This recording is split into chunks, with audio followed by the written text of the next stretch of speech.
Hello everybody, my name is James Martin.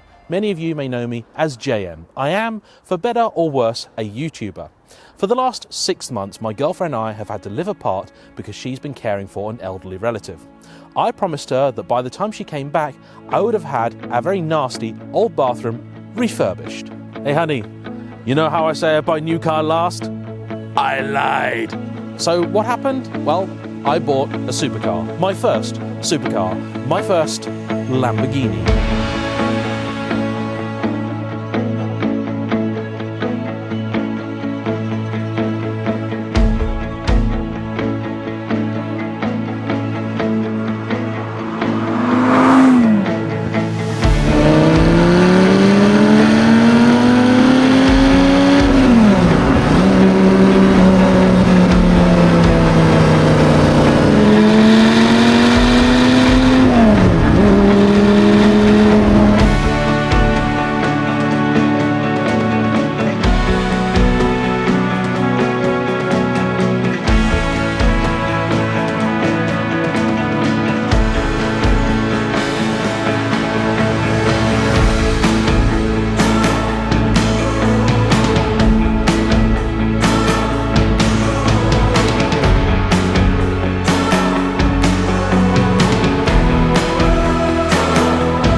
James, I hear you cry. You said this was the cheapest Lamborghini in the world, and it looks absolutely fine. In fact, it doesn't even have the e-gear system. It is the more desirable 6-speed gated manual.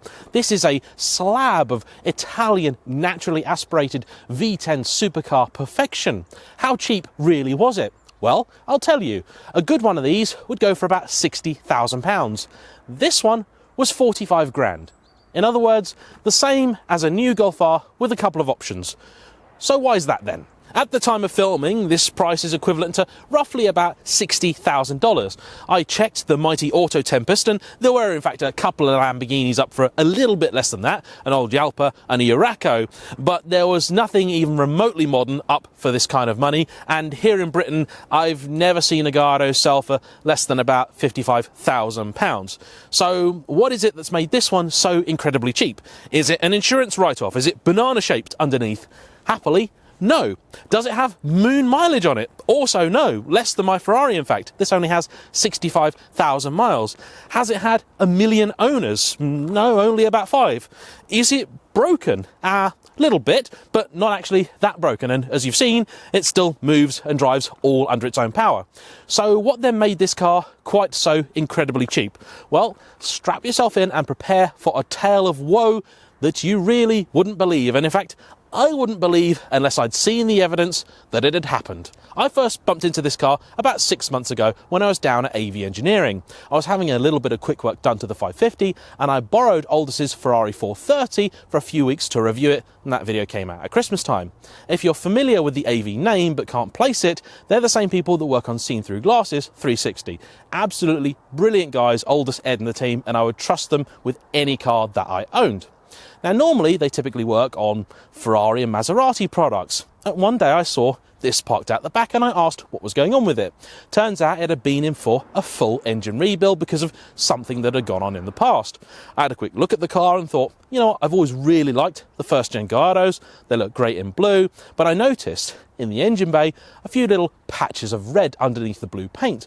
This had had a colour change, and I thought, I was told it was an ex-Experience Day car. And so I thought, is this the car that I drove on the channel a couple of years earlier? A maroon 6-speed manual Gallardo Experience car. Could it possibly be the same car? Turns out, no, it wasn't. This car's actual story begins a few years earlier.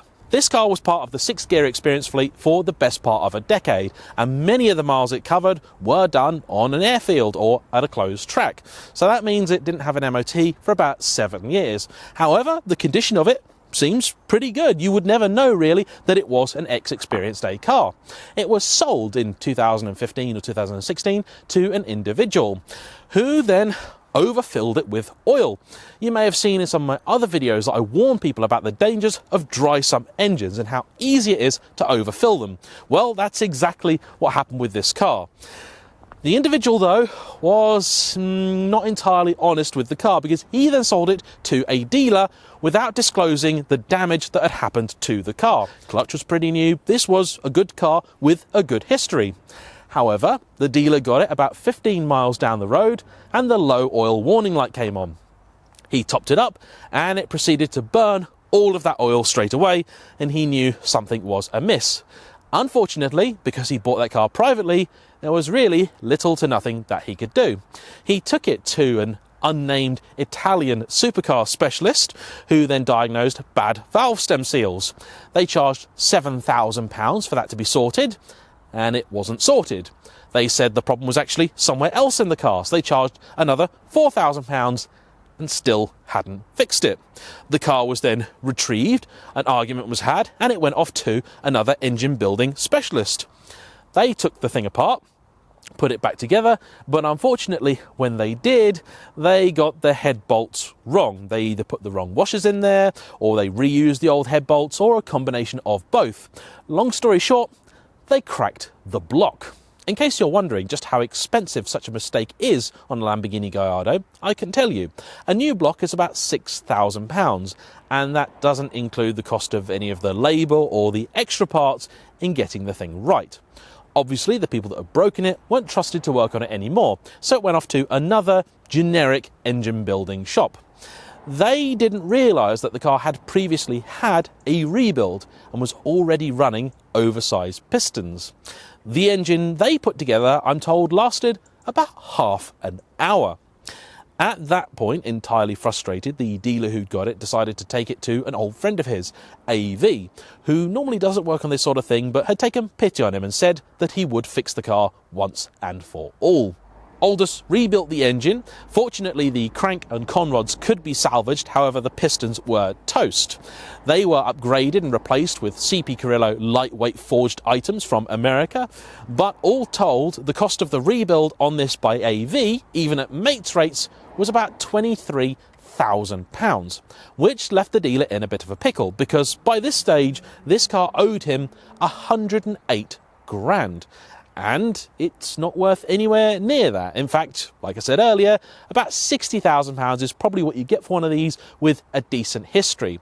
And this car still needed work doing. There's plenty of cosmetics it needs. The engine bay is knackered because of the many times the engines come in and out. There's bits of trim in the middle that aren't working. The AC isn't working properly. All sorts of stuff like that. So he could keep spending money on the car, try and get it to a decent standard. But if he sold it retail, he would be liable for anything else that went wrong with the car in the next 6 months. Or he could do the probably more sensible thing, cut his losses and run. This is where I came into the picture. For some reason, after I'd seen this car, it just stuck in my mind. I think we've all had cars like that. That car we saw for sale that we knew we couldn't buy, but yet we keep thinking about. And this I thought would be such a great Gallardo to have, because I've always wanted an early Gallardo. I've always loved the 5-litre cars, but that engine I knew was just a little bit fragile. It was too much of a risk for me to take, even now having the resources that I do. But this one, having had that just sorted, seemed to be the perfect car. The problem, of course, is that anyone who's just spent £108,000 on a car like this is probably going to want to try and get back as much as they possibly can. I asked Aldous what had happened to the car because I was simply curious how much money he'd managed to get for it. I then found out he actually still had it, and it was soon going to be going to auction. So I got in touch with the dealer and I said to him how much he thought he was going to get for it. He said that his reserve at auction was £45,000, and he knew full well that he was going to be taking a bath on this car one way or another. So I made him an offer that I knew he could refuse and would refuse, because I wanted to just offer it knowing he'd say no, and then I could satisfy myself that I'd tried and it just wasn't going to happen. I said to him, if I could give you your reserve, your £45,000, would you let me have it? Frustratingly, he said yes. Damn it, I thought. That wasn't what I wanted to hear. I wanted you to tell me to just Go away, you madman. I mean, you've spent so much money on this car, you surely want to get back as much as you possibly can. But no, he was happy to take that amount. And at the time, I'd been saving for the new bathroom, and I'd had a very good December, so I had maybe about half that, and I could probably get the rest, but it would take me a while, and surely he wouldn't be happy to wait for me to pay for the car. So I said to him, oh, look, mate, yeah, thank you so much, but, you know, if I could pay, I'd have to do it in a few installments, and, you know, I probably couldn't get it done to, you know, April or something like that. And he said, yeah, sure, that's fine. That wasn't at all what I wanted to hear. Not at all. So I thought, right, let's not rush in, James. Let's go down there, have a look around it. Aldous came with me. We inspected the car. He took me through all of the many things that are wrong with it. And there are many things. And we will be doing the next video at AV showing you exactly what this car still requires. And I sort of bought it. And I now own a Ferrari and a Lamborghini. That happened. And then began a process of self-doubt, because I thought, well, I like to try and do things differently on this channel. I don't like buying cars that other YouTubers have. It's one of the reasons I love the 550 so much. Everybody adores it, but very few people are brave enough to buy one. The Gallardo, though, is the village bike of the YouTuber community. Everybody has had a go. So I thought, what can I possibly do that's any different to what has come before? So I've now watched pretty much every single video out there on YouTube about Gallardos, and I very quickly realised something. Despite the plethora of videos out there, there is actually not really much depth to any of the content, because most people buying Gallardos on YouTube did it probably about 7 or 8 years ago, and they did the very classic YouTuber thing back then. I've bought a Lambo, 5 reasons I love my Lambo, 5 reasons I hate my Lambo, wrap, exhaust, why I sold my Lamborghini. That was it. Nobody really ever went into the details. Nobody ever really sort of dove under the skin of this car. This isn't just an R8 with a Lambo engine out the back.